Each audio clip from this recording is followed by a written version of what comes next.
druga četa 10. pehotnega polka izvaja taktično vajo z bojnim streljanjem nivoja čete. To je naš predzadnji korak do cilja, in sicer taktične vaje z bojnim streljanjem v pogojih zmanjšane vidljivosti oziroma ponoči.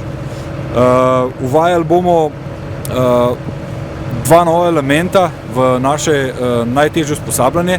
Eno izmed teh je uporaba premičnih tarč v nočnem delovanju in prenosnih tarč, in pa drug element, ki ga uvajamo, je naprave za nočno merjenje in pa za nočno opazovanje, ki nam dajo precej večjo učinkovitost v nočnih pogojih.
Dva bravo, tukaj dva bravo.